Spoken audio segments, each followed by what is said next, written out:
ఇప్పుడే ఏకగ్రీవ తీర్మానం చేసి అధిష్టానానికి అప్పచెప్పినాము. తప్పకుండా మీరు అడిగిన ప్రశ్నను అధిష్టానాన్ని అడిగి సమాధానం మీకు చెప్తాం. మొన్నటి ఎన్నికలలోనే బొక్కలు ఇరగొట్టి బోర్లో పడేసారు ప్రజలు. ఎవరు? ఆయననే కదా వేసింది. ఇంకా వీళ్ళేది చెప్పేది. కాబట్టి ప్రజలు ఈడ హరీష్, కేసీఆర్ లేకపోతే కేటీఆర్ కాదు, లేకపోతే వాళ్ళ మీద నేను కాదు, తెలంగాణ ప్రజలు, తెలంగాణ యువకులు సిద్ధంగా ఉన్నారు ఎప్పుడొచ్చినా కూడా బోన్లు వేయడానికి.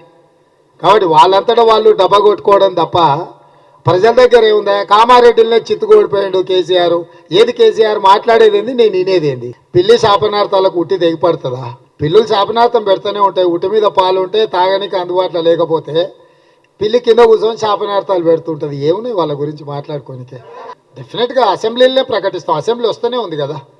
తొందరలో బడ్జెట్ సమావేశాలు పెడతారు. బడ్జెట్ సమావేశంలో ఆర్థిక మంత్రి గారు వారి ప్రసంగంలో ఏమేమి వారు ప్రవేశపెడుతున్న బడ్జెట్లో మేము ఇచ్చిన హామీలకు సంబంధించి ఆర్థిక మంత్రి గారు వాటన్నిటిని ప్రవేశపెడతారు.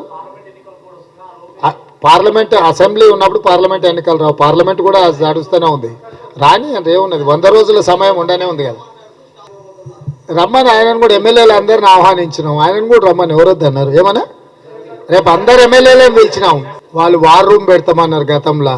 గట్లనే ఉంటుంది ఇది కూడా వాళ్ళ సమావేశాలు. మీరేమంటే మేము కూడా అదే అంటాం. తప్పకుండా చెప్పవాలి. వాళ్ళదే కేంద్ర ప్రభుత్వం ఉంది కదా, వాళ్ళని పట్టుకోని ఐఏఎస్లు ఐపీఎస్లో సిబిఐ కింద విచారణ చేయొచ్చు. కేంద్ర ప్రభుత్వం డిఓపిటి వాళ్ళ దగ్గరనే ఉంటుంది, స్టేట్ గవర్నమెంట్ దగ్గర ఉండదు. కిషన్ రెడ్డి గారిని వాళ్ళ మిత్ర బృందాన్ని బందిపోటు దొంగల్ని పట్టుకొని శిక్షించమని చెప్పారు. మేము స్వాగతిస్తున్నాం. వాళ్ళ చేతుల అధికారం పెట్టుకొని మమ్మల్ని అడిగేది ఏంది? రేపు అసెంబ్లీలో ఆల్రెడీ చీఫ్ జస్టిస్ ఆఫ్ తెలంగాణకి లేఖ రాయడం జరిగింది. సిట్టింగ్ జడ్జిలను కేటాయించమని చెప్పి వారి నుంచి రిప్లై రాగానే విచారణ మొదలవుతుంది. రాష్ట్ర ప్రభుత్వానికి సంబంధించి విజిలెన్స్ అండ్ ఎన్ఫోర్స్మెంటు అన్నీ వాటికి సంబంధించిన పత్రాలను ఏమైనా మాయమైనాయా, ఉన్నాయా, అవకతవకలు ఏమైనా జరిగినాయా, ఆల్రెడీ విజిలెన్స్ అండ్ ఎన్ఫోర్స్మెంట్ విచారణ కూడా ప్రారంభమైంది. కాంగ్రెస్ పార్టీ ఏ మాట చెప్తుందో ఆ మాట తూచా తప్పకుండా పాటిస్తుంది. విచారణ ఎప్పుడూ మొదలైంది. ఆల్రెడీ తీసుకున్నగా మీ దృష్టికి రానట్టుంది. అయితే మీరు ఆలస్యంగా ఉన్నారు. అది ప్రభుత్వం కూడా అధికారికంగా చేస్తుంది. ఆల్రెడీ కొన్ని వేసినాం కదా, వేస్తాం. ఇది నిరంతర ప్రక్రియ, వేస్తూనే ఉంటాం. అది అప్పుడు చెప్తాం. ఇప్పుడే ఇంత ముందుగా ఎట్లా రాహుల్, ఇంకా చర్చనే జరగలేదు.